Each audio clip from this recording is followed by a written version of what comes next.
चरक संहिता के अध्याय 5 और 6 में पूरे दिन की दिनचर्या का बहुत ही सुंदर वर्णन किया गया है और आयुर्वेद में इसे स्वस्थ व्रत कहा गया है, अर्थात स्वस्थ रहने का नियम कहा गया है। तो आज हम जो चरक संहिता का स्वस्थ रहने का नियम है उस पर बात करेंगे, जिसमें सबसे पहला नियम है ब्रह्म मुहूर्त में उठना।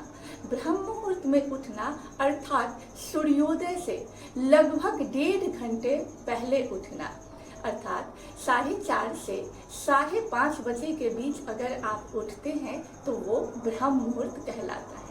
इसका वैज्ञानिक कारण क्या है और आयुर्वेदिक कारण क्या है, उन दोनों पर बात करेंगे।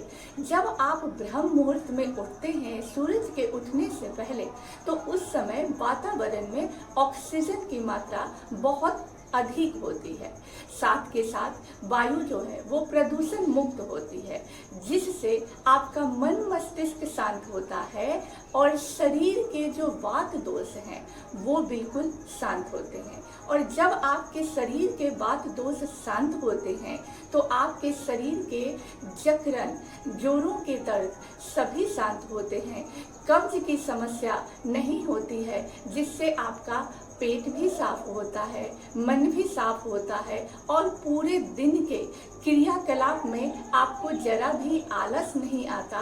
पूरे दिन आप एनर्जेटिक रहते हैं, पूरे एनर्जी से भरपूर रहते हैं। दूसरा नियम चरक संहिता के हिसाब से है उषापान तथा शौच। उषापान तथा शौच अर्थात या तो आप सुबह उठ करके तांबे के बर्तन का पानी पिए या गुनगुना पानी पिए, वो भी बिना कुल्ला किए हुए, क्योंकि अगर आप कुल्ला कर लेते हैं तो शरीर की जो नेचुरल बैक्टीरिया है आपके मुंह में वो बाहर निकल जाएंगे। इसीलिए बिना कुल्ला किए हुए आपको रात भर तांबे के बर्तन में रखा हुआ पानी पी लीजिए या गुनगुना पानी पी लीजिए और उसके बाद नियमित रूप से आपको उस टाइम पर शौच के लिए जाना है। इसका वैज्ञानिक कारण ये है कि जब सुबह सुबह आप तांबे के बर्तन का रखा हुआ पानी पीते हैं या गुनगुना पानी पीते हैं तो आपके जो मेटाबॉलिज्म की शक्ति है वो लगभग 30% अधिक हो जाती है, जिससे कि आपका पेट पूरा क्लीन होता है, बॉलिंग की मूवमेंट होती है और पेट क्लीन होकर के कब्ज की जो समस्या रहती है वो दूर होते हैं और आपके पाचन अंग बिल्कुल स्वस्थ होते हैं। और एक सही समय पर जब आप बार बार शौच के लिए जाते हैं, जैसे सुबह में तो सुबह में ही, तो आपके शरीर को एक हैबिट होती है कि इस समय पर आपको शरीर को क्लीन करना है, पेट को साफ रखना है। तीसरा नियम है दंत धावन तथा जीभ की सफाई।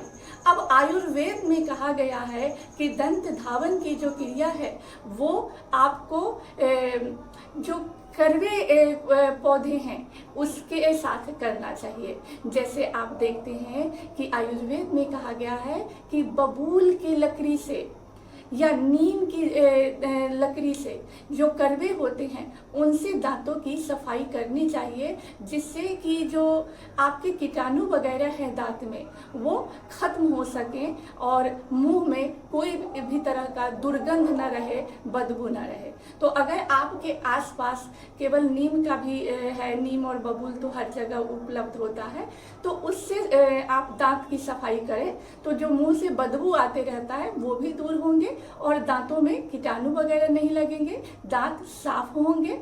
और साथ के साथ वर्णन है कि जीभ की सफाई जरूर करनी चाहिए। वो भी आपको या तो स्टील वाले जो टंग क्लीनर आते हैं या तांबे वाले टंग क्लीनर आते हैं, उससे जीभ की सफाई करनी चाहिए। इसके पीछे वैज्ञानिक कारण ये है कि जब आप जीभ की सफाई करते हैं नियमित रूप से, तो आपके जो छोटे छोटे टेस्ट बर्ड होते हैं वो खुलते हैं और भोजन का आनंद आता है। आपको जब कोई चीज खाते हैं तो उसका स्वाद जब अच्छे से आता है तो मन तृप्त होता है।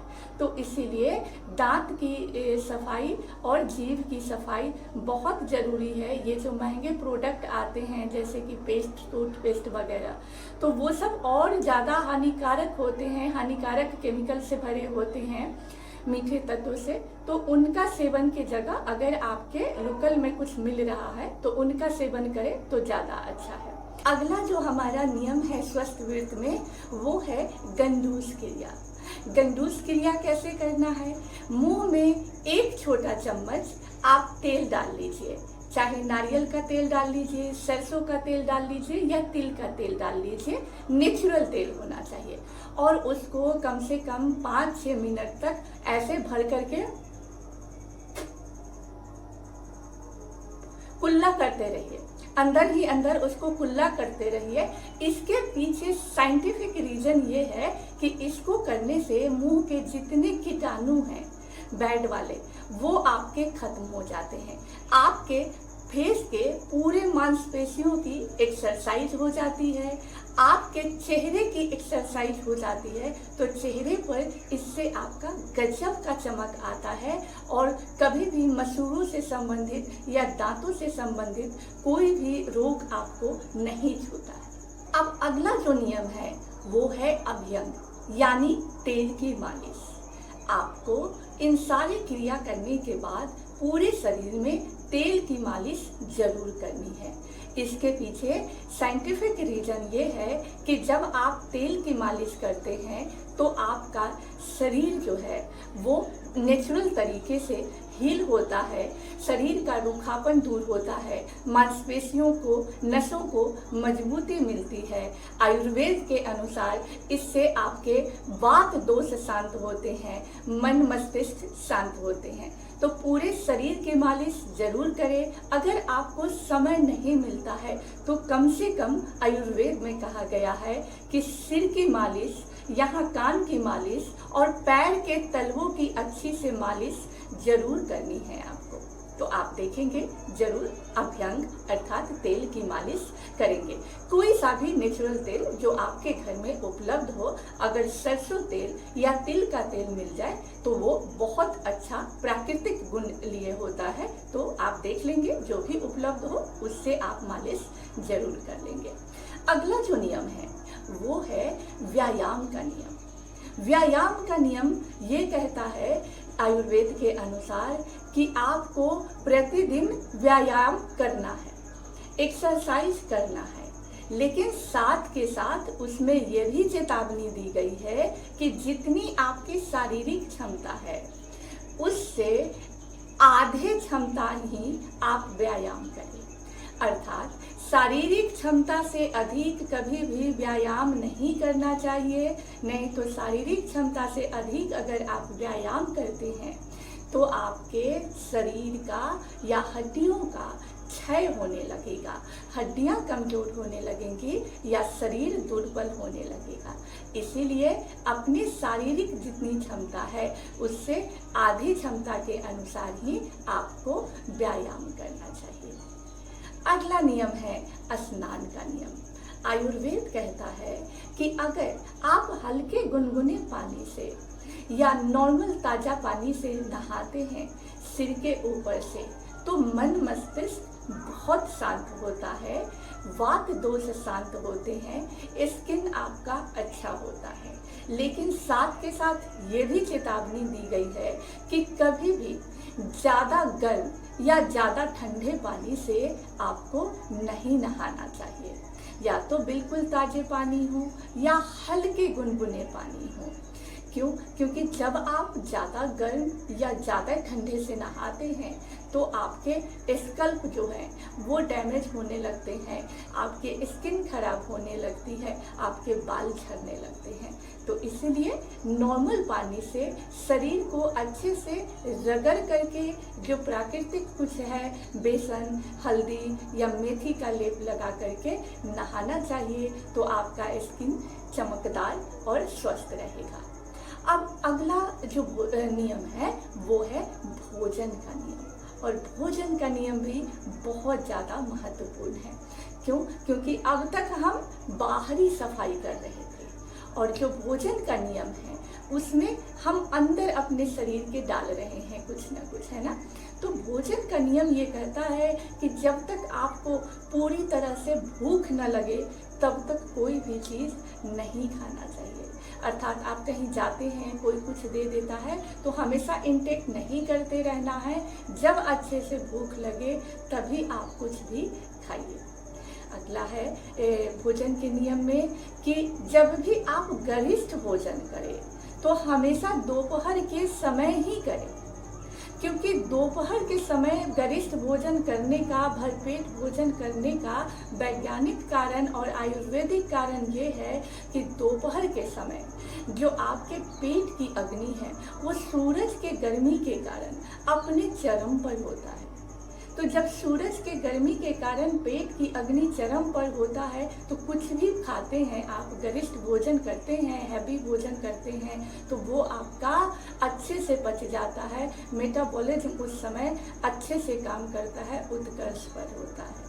तो आपको दोपहर का भोजन जो हैवी मील है उसके रूप में कर सकते हैं। रात्रि का भोजन बिल्कुल आपका सुपाच्य होना चाहिए, जो आसानी से पचे, क्योंकि जैसे जैसे सूरज ढलता है आपके पेट की अग्नि भी ढलने लगती है। तो आपने सुना होगा कि हर डॉक्टर या जो हमारे आयुर्वेदिक वैद्य वगैरह हैं वो कहते हैं कि रात में 6 बजे 7 बजे के बाद भोजन मत करो। क्यों? क्योंकि जैसे सूरज चढ़ता है तो आपके पेट की अग्नि धीरे धीरे बढ़ती है और जैसे जैसे सूरज उतरता है तो आपके पेट की अग्नि भी धीरे धीरे मंद होती है। तो अब तक आपको शायद नहीं पता हो कि इसका वैज्ञानिक और आयुर्वेदिक कारण क्या है। तो आयुर्वेदिक कारण यही है कि पेट की अग्नि आपकी मंद होती है। वैज्ञानिक कारण ये है कि जब आप धीरे धीरे रेस्ट मोड में जाते हैं तो आपके पेट के जितने मशीन हैं वो धीरे धीरे शांत होते हैं, उनको बंद करना होता है। क्योंकि अगर आपने गरिष्ठ भोजन कर लिया तो पेट तो आपका काम करते रहेगा, आप सोते भी रहेंगे, आपके अंगों को खूब सारा काम करना पड़ेगा। दिन में भी काम कर रहा है, रात में भी काम कर रहा है, तो थकान हो जाएगी अंगों को। तो इसीलिए वैज्ञानिक कारण ये है कि पेट को रेस्ट चाहिए। ये हमारा बॉडी जो है वो मशीनरी ही तो है। और आयुर्वेदिक कारण ये है कि अग्नि जब मंद हो जाएगी तो भोजन अच्छे से नहीं पचेगा, और जब भोजन आपका अच्छे से नहीं पचेगा तो शरीर में सड़न उत्पन्न हो जाएगी, और शरीर में सड़न उत्पन्न हो जाएगी तो फिर हमारा मन कहाँ से शांत रहने वाला है, हमारा शरीर कहाँ से स्वस्थ रहने वाला है। तो कब्ज की समस्या, गैस, ब्लोटिंग, सभी की समस्या जो है वो बढ़ते चली जाएगी। तो इसीलिए भोजन के नियम पर भी आपको पूरा ध्यान देना है, और रात्रि में जितनी जल्दी हो सके उतनी जल्दी सो जाएं। तो ये था हमारे सुबह से लेकर के पूरी रात्रि तक का दिनचर्या कि सुबह सूर्य के उठने से 1.5 घंटे पहले जगना, और रात में सूरज के सोने के बाद थोड़ी देर के बाद जब भी आप कंफर्टेबल हो जल्दी खाना खा करके जल्दी से जल्दी सो जाएं, ताकि शरीर जो है प्राकृतिक घड़ी के साथ चल सके, है ना। जो हमारा नेचर का घड़ी है उसके साथ अगर हम शरीर की तालमेल बिठा ले तो हमारा शरीर हमेशा स्वस्थ रहेगा और मन मस्त रहेगा। उम्मीद करती हूँ कि आप सभी लोगों के लिए ये वीडियो बहुत लाभकारी रहा हो। राधे राधे, जय श्री कृष्णा।